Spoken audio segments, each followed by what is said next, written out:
Welcome back to the channel, my fellow weather junkies. I'm your host, meteorologist Greg Majeski, your trusted weather source, bringing you the weather without all that social media hype, here on your Monday, April 7th, 2025. Let's go ahead and take a look at what we're tracking here for today. And the question is, what month is this? Because parts of the nation sure doesn't feel like we're heading toward the middle of April, feeling more like February. We've got an extensive area of freeze warnings out here going in for tonight. I want to show you that here in a second. We are going to get a bit of a severe weather break. We do have a little severe weather for today. In fact, we had some rough weather here south of Metro Atlanta here this morning. But again, we are going to get a bit of a break here on the severe weather. But I'll let you know when I'm thinking we might see it come back at us. And then I do have an update on your climate outlook as well. Looks like we're going to stay with some unseasonably cool weather in the east for a little while. But it looks like the long range begins to warm up once again as we go deeper into the month. Now, before we get going on this report, first, I do want to say thank you to all the new subscribers here on the channel. We had quite a few of you joined us here over the last few days or so. And if you haven't yet officially decided to join us just yet, please hit that subscribe button in that lower right-hand corner. Give us a thumbs up if you can, and hit that notification bell so you're alerted on future content. I do appreciate your support. All right, let's go ahead and take a look at the big picture here across from coast to coast. Here, the satellite imagery. Here again, we get those thunderstorms across portions of Georgia down toward Florida this morning, and the rains extend up into the mid-Atlantic and a little snow up there into the northeast. Pretty quiet here in the middle of the country, and we got another storm system here across toward the west from Nevada, stretching up into Idaho here for this morning. A little bit of an onshore flow across portions of the northwest. Now check this out. Boy, we got a big expanse of freeze warnings from West Virginia all the way back in toward Kansas and down toward Texas. Yeah, Texas had a winter storm yesterday, believe it or not, there across Texas and Oklahoma. And now they're looking at freezing temperatures out there right now. And this is going to continue for another day or so before we see goodbye to this. Flash flood watches here across portions of Georgia and Alabama. That should begin to expire here for later today. Now, looking at the current surface map, again, we're saying goodbye to this storm system here. Check out the temperatures up here in the high plains, here in the teens and 20s. Very nippy indeed. There's some of that snow into the northwest, rains across the mid-Atlantic, and rains up here across the Pacific Northwest as well with that storm system out here. Now, we've had some rough weather down here toward portions of Atlanta this morning. Again, we got a couple of severe thunderstorm warnings up across the squall line. This one actually produced a tornado warning earlier down near the Peachtree City area, down here just between Peachtree City and Griffin. But that has since moved on off, thankfully, and hopefully we haven't had any damage down there. We did have a couple of deaths yesterday down in the Columbus area, thanks to some severe weather that moved through there. There was a father and son that was actually up under a tree, and it fell on top of them, unfortunately, but prayers to those families down there. But hopefully we get this on out of here. We get a break from all the severe weather we've had across our region. In fact, we'll go ahead and take a look at the latest from the Storm Prediction Center. We'll look at that day one outlook for today. Looking at who's under the gun. Again, it's going to be parts of Georgia and Florida here for today, seeing that slight risk for severe weather. We get back over to the category. There we go. So you see that yellow there going from South Carolina, coming back into areas here across the southeast. So that's what we're going to have to watch here for today, for that severe weather. So again, I don't think it's going to be too big a deal here for today. It's going to be kind of a short-lived thing. But once it does clear, we'll see things begin to improve. Again, the tornado risk is also there. Again, you're looking at that 5% risk here going from the Carolinas coming all the way back into North Florida. So could see an isolated spin up over a tornado. We've already seen it this morning, and it wasn't even in this area just yet. And of course, the wind damage will be there as well, there across southeast Georgia, predominantly in northern Florida.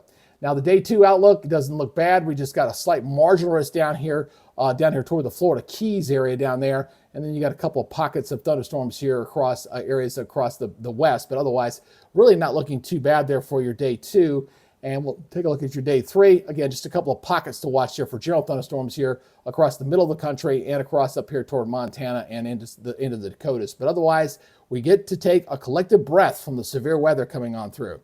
Now, we still have some excessive rainfall possibilities here across the southeast, here across the Carolinas, stretching back in toward Florida. That's predominantly for today. That should be coming to an end as that storm system begins to exit and move off toward the east. So we'll begin to see some improvements there. And we'll go ahead and take a look at the day two and day three going into your Tuesday. Again, looking at just South Florida, a little sliver there across South Florida. That's obviously where that marginal severe risk was kind of showing up down there. So just a little bit down there for your day two. And your day three is not showing much of anything. Yeah, look at that. Finally, saying goodbye to that. We've had a lot of heavy rains over the last week. And again, we all need to catch our collective breaths. Now, what's replacing this is a lot of cold air. Look at the fact that we've got all these cold weather advisory sitting here in the middle of the country for the days ahead. And that's the big news story here, is the fact of just how unseasonably cold it's going to be here across the middle portion of the country as we go through the next several days. So let's go ahead and talk about this. We're going to break this down by looking at your the model data here. We're looking at the 500 millibar level here. And what we're going to be looking at here is specifically what exactly we're going to see here as far as how the jet stream is setting up. So what we're seeing here, we're going to watch that timestamp in the upper right corner, is you got a little piece of energy that's coming down here across New England here for this upcoming Tuesday and Wednesday. Then we got another shot coming down here toward the end of the week. So we got another cold shot right there, boom. You see the nice little dip in the jet stream here. So it's going to be below normal here with that cold air back here. It'll be warmer out here toward the west. So going in for the rest of this week, we're not going to see any severe weather, no big storm systems here for this week. But as we go into the following week, it's like we start to see a little indications. We're going to watch this little upper disturbance here off the California coast. This will bring in a chance as we go toward the middle of the following week. So again, we're talking about heading in towards, say, the 16th. Maybe we get some weather here. It doesn't look all that bad here, but that's what we'll watch going toward the 16th of April. And then there's another one that'll follow behind that one. This one looks a little more robust. Look right there, boom, going into the 19th. So the 16th and 19th, a couple of opportunities. The 19th right now looking like the stronger of the two for when we will see a chance for severe weather coming back. So the good news here is that we look like we've got about a 10-day break from the severe weather that's been plaguing us for over a week for a lot of parts of the nation. So as this goes on by, we'll see that kind of lift on out. And then we have another trough coming down here on the back end of this. You see another dip in the jet stream here. Again, another cool shot here across the Great Lakes and into the Northeast as we head toward the 21st of April. So let's go and look at the big picture here. We're looking at the European map. Not going to use the higher resolution here. Just not a whole lot to show you there on that. So we're going to go and look at the European here as we're looking at saying goodbye to the system across the southeast. One thing you can definitely notice here going into Tuesday, just look how cold it is. This is our 540 freezing line. Way far south, you got snows across New England here once again.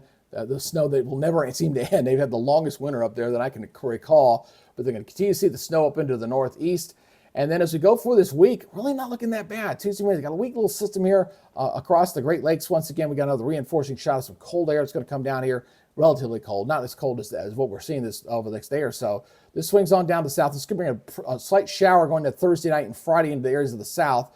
But you notice that 540 line coming down here across North Georgia. You got a little bit of cool shot there coming down here across the east. Pretty mild here out in the west. Now that's for sure. You see in the heights kind of rise through here, so very warm out here toward the western portion of the country. Still unsettled there across the Pacific Northwest.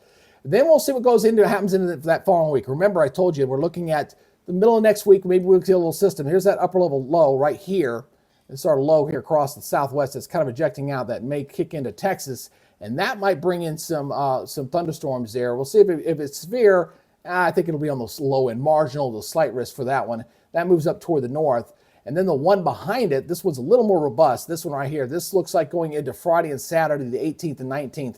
This is a stronger system, so this one looks like we might see a slight risk for some severe weather here. Again, this is 294 hours out, so subject to change. We'll see if, again, we're looking at forecast trends when we're looking at this point. So for the days for this week ahead, we'll see if these two upper-level disturbances continue to stay on the model track here, as this looks like this will set up some active severe weather potentially into Saturday, although not a big one, but it's definitely there looking. This is late in the day on Saturday, maybe looking at some severe weather there from Louisiana back up toward Missouri as that upper-level low kind of kicks on out. And then this pushes off toward the east here and moves off the New England coast. Again, look at it, more snows again on the tail of this run going toward the 21st, day after my daughter's birthday there, with some more snows. And you see another part of the polar vortex coming down right there, another cold shot coming down here as we head toward the 21st of April.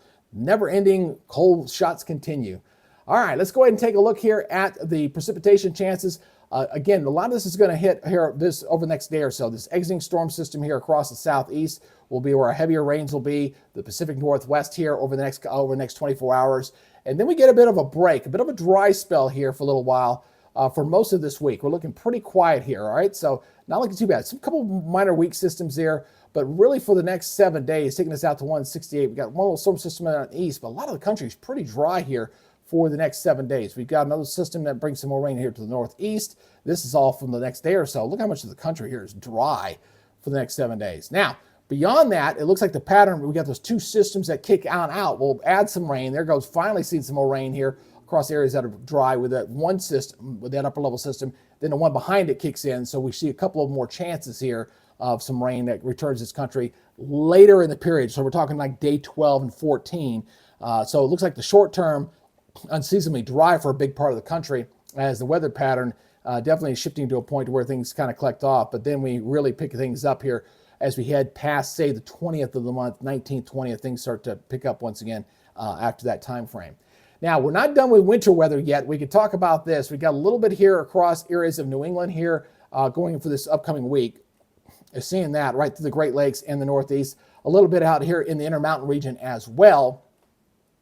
And as we take this on out again, we got another shot coming down here, got another more snows into the Northeast, and then we see some more Intermountain snows. Again, we got a couple of those cold cores coming in here, dropping out, so we get some more snows out in the Intermountain region. Look at this, even lining up a little snow across the Panhandle once again, going out toward the 18th. That's a long ways out, but I doubt that'll be there tomorrow, but we'll see. Again, they did have snow over that region here just over the weekend. But again, look at the Northeast on the tail end of this run, seeing another snow dump across New England going toward the 20th of the month. Again, that's long range out. We'll see if that holds up. But we're not done with the winter weather just yet. We still get some snows out there across the Intermountain region and, of course, the Northeast, which has been snowy like crazy all winter, now going into early spring long. All right. We're going to look at the 850 temperature anomaly. Again, we got to talk about the cold weather. It's definitely there. We're going to have that for a little while here. We got this cold shot coming down here. Look at that cold core going into Tuesday. You know, unseasonably cold weather here across areas of the Midwest and into the Southeast. Milder here out in the West, a little warmer out here toward the West, obviously here for this upcoming week for your Tuesday.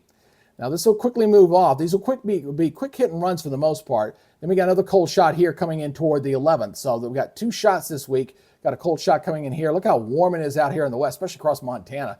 Unseasonably mild out there with above normal temperatures there. Again, we're looking at 850. Good way to try to track these cold pockets at about 5,000 feet here.